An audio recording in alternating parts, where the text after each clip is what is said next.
किसी के सामने झुकेगा नहीं साला భారత్ తగ్గేదలేదు దీని తల్లి గద్ద ఈ మదపుట ఏనుగుదు ఎత్తగలుగుతదా క్రూరాతి క్రూరమైన కిరాతకాలకు మనం సాక్షులమైనం అయినా మన సంకల్పం తగ్గలే మన కరేజ్ దిగలే ఇయాల అమెరికా పెద్దన్న పాత్ర ఏదైతే ఉంది చూడు వాళ్ళ మోనోపలి ఏదైతే ఉంది చూడు భారత్ ఇట్లా ఉల్టా హాత్ పచ్చకడ కొట్టింది ఫ్రెండ్స్ ఇయాల కేవలం మనం కంపీట్ చేస్తలేం ఇయాల మనం లీడ్ చేస్తున్నాం మనమే నేతృత్వం వహిస్తున్నాం నువ్వు నాకు మాస్టర్ అవుతానంటే మక్కలెరగదంతం అని చెప్పి భారత్ క్లియర్ కట్గా ఒక మెసేజ్ ఇచ్చింది మేము ఏ యుద్ధం చేసినా డిగ్నిటీ కోసం చేసినాం డామినెన్స్ కోసం ఎన్నడూ చేయలే రష్యాతో వ్యాపారం చేస్తున్నాం మిడిల్ ఈస్ట్తో ఆయిల్ కొంటున్నాం ఆఫ్రికాలో ఇన్వెస్ట్ చేస్తున్నాం యూరోప్తో ఎంగేజ్ అవుతున్నాం అమెరికాతో కూడా పార్ట్నర్ చేస్తున్నాం కాకపోతే కిసీకే సామ్నే झुकेगा नहीं साला భారత్ తగ్గేదలేదు దీని తల్లి ఏ ట్రంప్ ఒక చిన్న హెచ్చరిక జారీ చేసింది నా భారత్ ఏందనంటే నువ్వు శాంక్షన్లు పెట్టి భారత్ని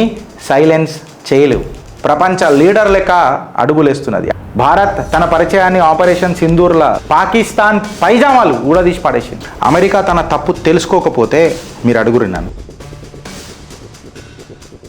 జై హింద్ జై భారత్ జై తెలంగాణ ఫ్రెండ్స్ నేను మీ Girish Daramuni welcome to our channel Chitragupta ఏంది గిరీష్ వెనకకు మదపుట ఏనుగును పెట్టినవు మీద గద్దను పెట్టినవు భారత్ జెండా రెపరెపలాడుతున్నది ఏదో పెద్ద పెద్ద టవర్లు పెట్టినావు అని అంటే యావత్ అమెరికాల భారత్ జెండా రెపరెపలాడుతుంది ఫ్రెండ్స్ రాసి పెట్టుకొని భవిష్యవాణి చెప్పనీకి ప్రయత్నం చేస్తున్నా అమెరికా తన తప్పు తెలుసుకోకపోతే మీరు అడుగురు నన్ను ఇప్పుడు నేను ఆ మదపుట ఏనుగును ఎందుకు పెట్టినానంటే అమెరికా ప్రతిసారి ఒక మాట చెప్తుంది ఏందనంటే బిడ్డ మేము మీదికే అన్నీ చూస్తున్నాం నీ కథలన్నీ మాకు తెలుసు నీ కహానీలన్నీ తెలుసు అమెరికా చూస్తుంది అని అంటే వెనకడికి కూడా చూసినాయి నీ కళ్ళు పీక్ కట్టలు కట్టినాయి అని అంటున్నా మేము న్యూక్లియర్ బాంబ్ ఇట్లా చేసినప్పుడు మేము టెస్టింగ్ చేసినప్పుడు ఇప్పుడు ఏమంటున్నానంటే నీ ఈ గద్ద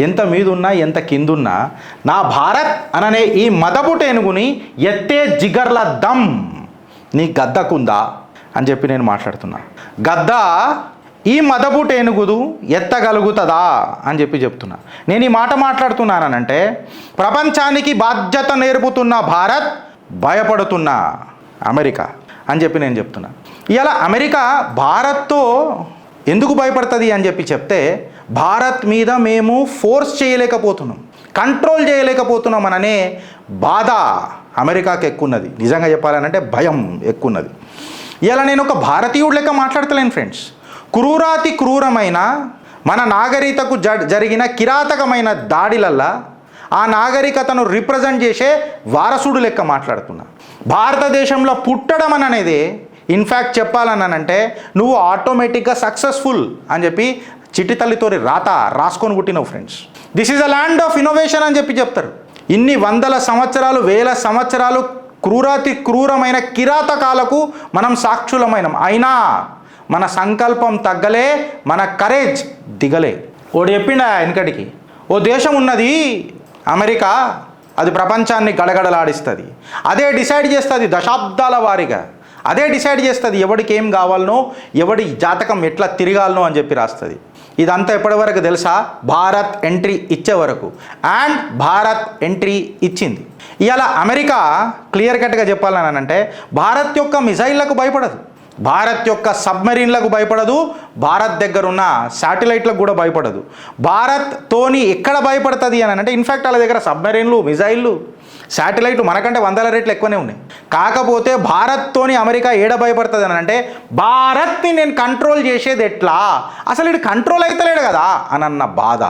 బాధ్యతగా ఉంటే భారత్ ఇంటది ఇది గుర్తుపెట్టుకో అమెరికా ఫస్ట్ నువ్వేం మాట్లాడతావు అని అంటే ఇవాళ అమెరికా పెద్దన్న పాత్ర ఏదైతే ఉంది చూడు వాళ్ళ మోనోపలి ఏదైతే ఉంది చూడు భారత్ ఇట్లా ఉల్టా హాత్ పచ్చకడ కొట్టింది ఫ్రెండ్స్ ఎప్పుడు తెలుసా ఎప్పుడైతే ఎవ్వడు కలగనలే ఎవ్వడు ఊహించలే చంద్రాయన్ సౌత్ పోల్ దగ్గర తీసుకుపోయి మనం జెండా పెట్టేసి వచ్చినాం అది కూడా ఎంత అతి తక్కువ కాస్ట్ పాశ్చాత్య దేశాల కంటే వెస్టర్న్ కంట్రీస్ కంటే ఎంత తక్కువ కాస్ట్కి మనం చేసినామో ఒకసారి చూడు ఇవాళ మన డిజిటల్ నెట్వర్క్లు కొంత లక్షల కోట్ల మందికి ఇట్లా బటన్ ఒత్తంగానే సెకండ్స్లలో ట్రాన్సాక్షన్ అయిపోతున్నాయి that is a power of Bharat digital network friends ఇవాళ కేవలం మనం కంపీట్ చేస్తలేం ఇవాళ మనం లీడ్ చేస్తున్నాం మనమే నేతృత్వం వహిస్తున్నాం ఇన్ఫ్యాక్ట్ మన లీడర్షిప్ ఎవడో వేసిన బిచ్చం పైసలతో నడుస్తలేదుడా 140 కోట్ల భారతీయులు సంకల్పమై బలమై బలగమై ఓటేసి నడిపిస్తే మే నరేంద్ర దామోదర్ దాస్ మోదీ అన్న శపథం తీసుకున్న తర్వాత ఆ మదపుట ఏనుగు నడుసుడు మొదలెట్టింది. ఇప్పుడు ఆ ఏనుగు పరిగెత్తుడు మొదలెట్టింది. కాదా? మీ కామెంట్ రూపంలో చెప్పు ఫ్రెండ్స్. ఇవాళ నా భారత్ ఒక డెడ్ ఎకానమీ అని అన్నాడు ఒక అవులాగాడు. ఇవాళ ఆ అన్నోడికి ఉల్టా హాత్ పచ్చకడ్లు కాదు, Kakani చుంచుతున్నది. World's largest third economy లెక్క. ఇవాళ మన రూల్స్ అండ్ మన టర్మ్స్ మనమే రాసుకుంటున్నాం ఫ్రెండ్స్. ఇన్ఫ్యాక్ట్ చెప్పాలనంటే మేము పార్ట్నర్లను వెల్కమ్ చేస్తాం, అంతేగాని నువ్వు నాకు మాస్టర్ అవుతానంటే మక్కలెరగదంతం అని చెప్పి భారత్ క్లియర్ కట్గా ఒక మెసేజ్ ఇచ్చింది. నీ ఆర్డర్ ఏదన్నా ఉండని బిడ్డ, కేవలం అండ్ కేవలం భారత్ యొక్క ఆర్డర్ ఫాలో అయితేనే నడుస్తుంది.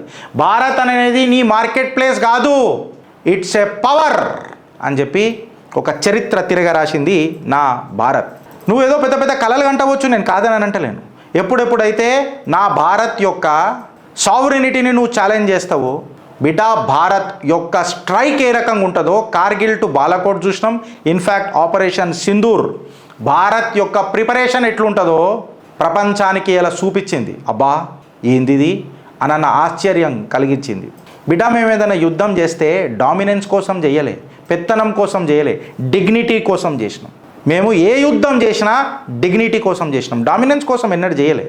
మేము రష్యాతో వ్యాపారం చేస్తున్నాం, మిడిల్ ఈస్ట్తో ఆయిల్ కొంటున్నాం, ఆఫ్రికాలో ఇన్వెస్ట్ చేస్తున్నాం, యూరోప్తో ఎంగేజ్ అవుతున్నాం, అమెరికాతో కూడా పార్ట్నర్ చేస్తున్నాం. కాకపోతే కిసీకే సామ్నే జుకేగా నై సాలా భారత్, తగ్గేదలేదు దీని తల్లి అని చెప్పి అడుగులేస్తున్నాం. ఇవాళ నా పాలసీ భారత్లో నా ప్రో వెస్ట్ కాదు, నా ప్రో ఈస్ట్ కాదు, కేవలం it is pro Bharat. Hollywood వచ్చి స్క్రీన్లో డామినేట్ ఎత్తదా? కాదని అంటలేను నేను. హాలీవుడ్లో సినిమాలు వచ్చి మా స్క్రీన్లను డామినేట్ చేస్తేవచ్చు, కాకపోతే మీ లైఫ్ స్టైల్ని మార్చేది నా యోగా. ఇది గుర్తుపెట్టుకో. ఇలా మెక్డొనాల్డ్ ఒక ఫాస్ట్ సర్వింగ్ ఫుడ్ ఉండొచ్చు, బట్ మైండ్ఫుల్ ఈటింగ్ అని అనేది నా భారతే నేర్పింది మీ అందరికీ. ఇలా ఏ మెడిటేషన్ చేయాలన్నా నా సంస్కృత మంత్రాలే, నువ్వు ఏది నేర్చుకోవాలన్నా నా ఆయుర్వేదమే. ఇన్ఫ్యాక్ట్ నువ్వు నీ కాళ్ళకు గజ్జలు కట్టి ఆడాలన్నా నా భారత్ పాటలు ఆటలే. ఇది నువ్వు యాద పెట్టుకో. భారత్ ఏదో సాఫ్ట్ పవర్ అనుకుంటారు అయ్యా వీళ్ళంతా. కాకపోతే ట్రంప్ ఒక చిన్న హెచ్చరిక జారీ చేసింది నా భారత్. ఏందనంటే, నువ్వు శాంక్షన్లు పెట్టి భారత్ని సైలెన్స్ చేయలేవు. కొన్ని పెద్ద పెద్ద ఎంపైర్లు వచ్చినాయి, కట్టలు కట్టినాయి, పీకినాయి. కొంతమంది బాగ్దాగ్ గజ దొంగల లెక్క వచ్చి భారత్ని లూట్ చేసిర్రు. రూలర్లు వచ్చి మమ్మల్ని డివైడ్ చేసే ప్రయత్నం చేసిండ్రు.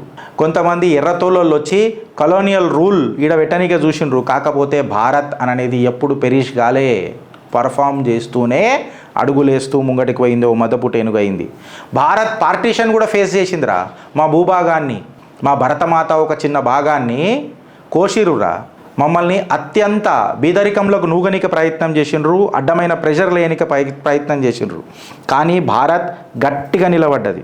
ఆ గట్టిదనానికి మా సంకల్ప బలమే సాక్ష్యం. ఇన్ఫ్యాక్ట్ భారత్లో పుట్టిన ప్రతి భారతీయుడు డిఎన్ఏనే దీనికి కారణం. నా నాగరికత, నా చరిత్రనే నా బలం. భారత్ ఎవడిని భయపెట్టలే. కాకపోతే ఎవడైతే బాధ్యత తెలియదో ఆడికి బద్దలు భాషింగాలు చేసింది నా భారత్. ఇవాళ అమెరికా ఇవాళటి భారత్తో భయపడింది ఫ్రెండ్స్. రేపు చూడబోయే భారత్ ఇవాళ వాడికి నిద్ర కరువు చేసింది.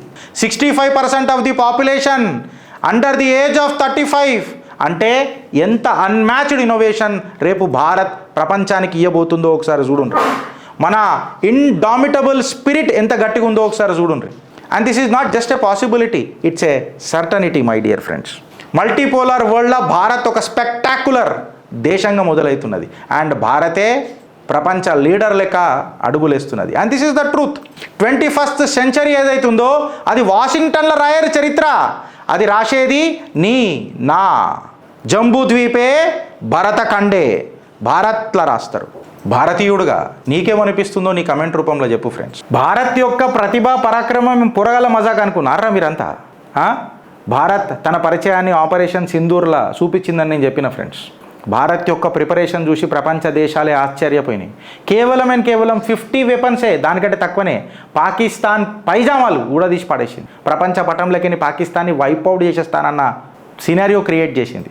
ఏదైతే నరేందర్ సరెండర్ అని చెప్పి ఒక పెద్ద మనిషి మాట్లాడతాడు కదా, ఇవాళ న్యూయార్క్ టైమ్సే కన్ఫర్మ్ చేసింది US had no role in ceasefire, India agreed, India అనేది ఈ డెసిషన్ తీసుకున్నది అని చెప్పి చెప్తున్నారు. అంటే ఈ అపోజిషన్ కూడా ఎవరితో ఎట్లా చేతులు కలిపిరాను అనేది మీరు చూడండి. ఆలోచిస్తావా లేక అనుభవిస్తావా? కంటెంట్ నచ్చితే నలుగురికి షేర్ చేస్తారని ఆశిస్తున్నా. సబ్స్క్రైబ్ బటన్ జర నొక్కకుండా మర్చిపోకూరి ఫ్రెండ్స్. అండ్ కంటెంట్ నచ్చితే భారత్ మాతాకి జై అని చెప్పి కమెంట్ చేస్తారని చెప్పి ఆశిస్తున్నా. జై హింద్, జై భారత్.